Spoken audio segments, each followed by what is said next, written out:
Video பார்க்குற எல்லாருக்குமே வணக்கம். வெஜிடேரியன் கீமா கிரேவி இன்றைக்கி செய்து பார்க்கலாம்.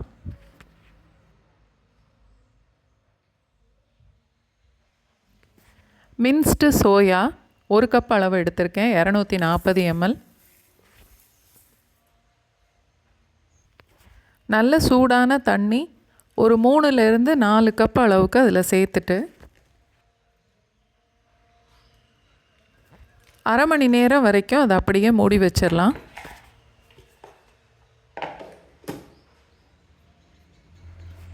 நாலு தக்காளி மிக்சியில் போட்டு நல்லா நைஸாக அரைச்சி எடுத்துக்கணும்.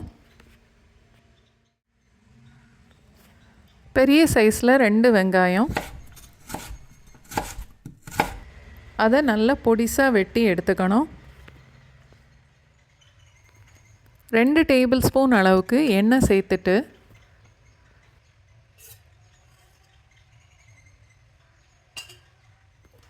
ஒரு துண்டு பட்டை, 2 ஏலக்காய், 2 கிராம்பு,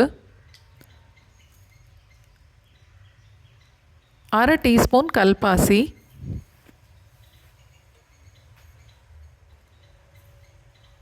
வெட்டி வச்சுருந்த வெங்காயம் அதோட கொஞ்சம் கருவேப்பிலையும் சேர்த்து வதக்கணும்.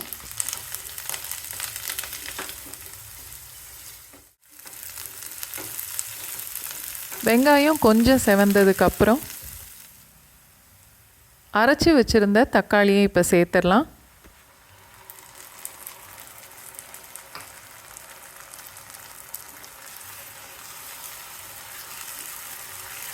இதோட தேவையான அளவுக்கு உப்பு சேர்த்துட்டு ஒரு 2-3 நிமிஷம் வரைக்கும் மீடியம் ஃப்ளேமில் வச்சுட்டு வதக்கலாம்.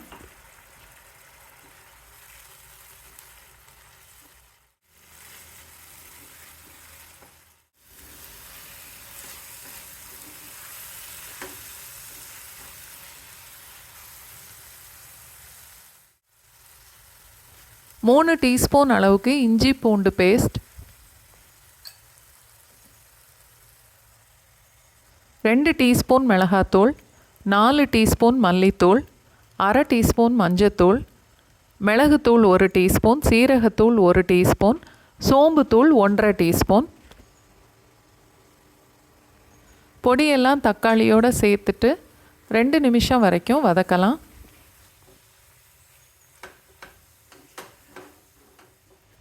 ஊற வச்சுருந்த மின்ஸ்டு சோயா தண்ணியெல்லாம் நல்லா வடிச்சிட்டு கையில் நல்லா புழிஞ்சி எடுத்திருக்கேன். 1 கப் அளவுக்கு சோயா ஊற வச்சா நல்லா ஊறினதுக்கப்புறம் அது 2 கப் அளவுக்கு வந்துடும்.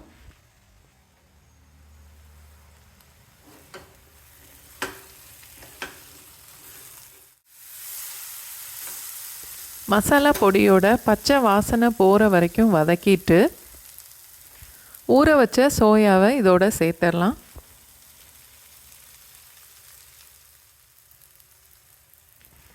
ரெண்டு கப் அளவுக்கு நான் தண்ணி சேர்க்குறேன்.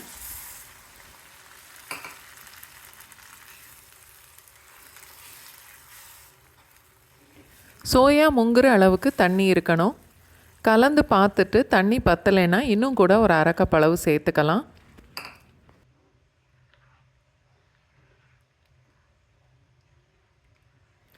நல்லா கலந்து மூடி போட்டு 2-3 நிமிஷம் வரைக்கும் மீடியம் ஃப்ளேமில் வச்சு கொதிக்க விடணும்.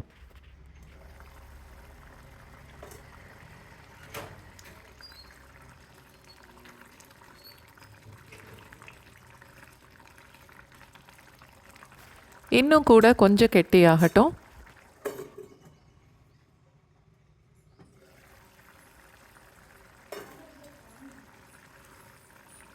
கிரேவி இந்த அளவுக்கு கெட்டியானதுக்கப்புறம் அடுப்பை ஆஃப் பண்ணிவிட்டு